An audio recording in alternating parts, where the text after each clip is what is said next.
முதல் கையெழுத்து நீட்டுக்கான கையெழுத்துன்னு சொல்லி 5வது முறை திராவிட முன்னேற்ற கழக ஆட்சிக்கு வந்தப்ப நீட் நடைபெறுகிறது. ஆக நீட்டா அவங்களால எதுவும் செய்ய முடியாது என்பதை நீட், அதனால் அவர்கள் ஆட்சி நீட்டிக்கவும் முடியாது என்பதை நீட் சொல்கிறது.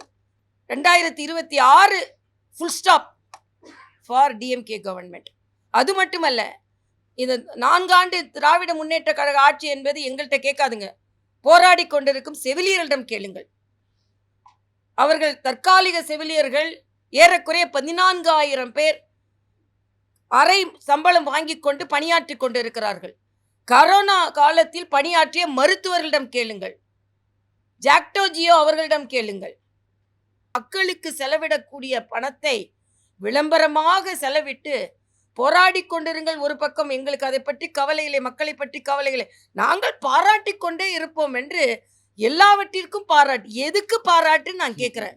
என்ன சாதனை? மாநில சுயாட்சி நாயகனுக்கு பாராட்டாம். என்ன மாநில சுயாட்சி நாயகன்? அடைந்தால் திராவிட நாடு, இல்லை என்றால் சுடுகாடு என்று சொன்னவர்கள் இன்னைக்கு எந்த நிலையில இருக்கிறீங்க? அதே மாதிரி இன்னொன்னு சொல்றாரு, அதிமுகவை பாஜக பிரஷர் செய்து கூட்டணியில் வைத்துக் கொண்டார்களாம். அண்ணன் ரொம்ப பிரஷர்ல இருக்காரு. இன்னும் கொஞ்சம் பிளட் ப்ரெஷர் நமக்கு பார்த்தா இன்னும் அதிகமாக ப்ரெஷரில் இருக்காதுன்னு கண்டுபிடிக்கிறோம்.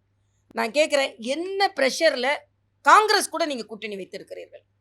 உங்கள் ஆட்சியை கலைத்தது காங்கிரஸ், உங்களை எமர்ஜென்சி பீரியட் அப்போ சிறையில் அடைத்தது காங்கிரஸ், இலங்கையில் நம் தமிழ் சொந்தங்களை கொன்றது காங்கிரஸ். ஆக இந்த காங்கிரஸோட எந்த ப்ரெஷரில் நீங்கள் கூட்டணி வைத்தீர்கள்? ராஜமன்னார் கமிட்டி என்று போட்டு மாநில சுயாட்சிக்காக ஒரு கமிட்டி போடுகிறேன். இன்னைக்கு ஒரு கமிட்டி போட்டவன் என்ன கமிட்டி போட்டாலும் அது தீர்வு கிடைக்காது. தீர்வு கிடைத்தாலும் அவர்கள் அதை பின்பற்ற மாட்டார்கள் என்பதற்கு இதுக்கு முன்னைய உதாரணங்கள் இருக்கிறது. ராஜமன்னார் கமிட்டின்னு ஒன்று போட்டாங்க. 2 வருஷத்தில் அவங்க கொடுத்த எந்த ரெக்கமெண்டேஷனையும் பின்பற்றல. உடனே இந்திரா காந்தி கூட சரண்டர் ஆனாங்க. ஆக என்ன ப்ரெஷரில் நீங்கள் காங்கிரஸோடு சரண்டர் ஆனீர்கள் என்று கேட்கிறேன். அதனால அதிமுக பாஜக கூட்டணி வந்ததில் இருந்து அண்ணன் ஸ்டாலின் அவர்கள் மிகுந்த பிரஷர்ல இருக்கிறார். அதனால பிரஷர்ல இந்த கூட்டணி நடைபெறுகிறது, ஏற்படுத்தப்பட்டது என்று சொல்கிறார்.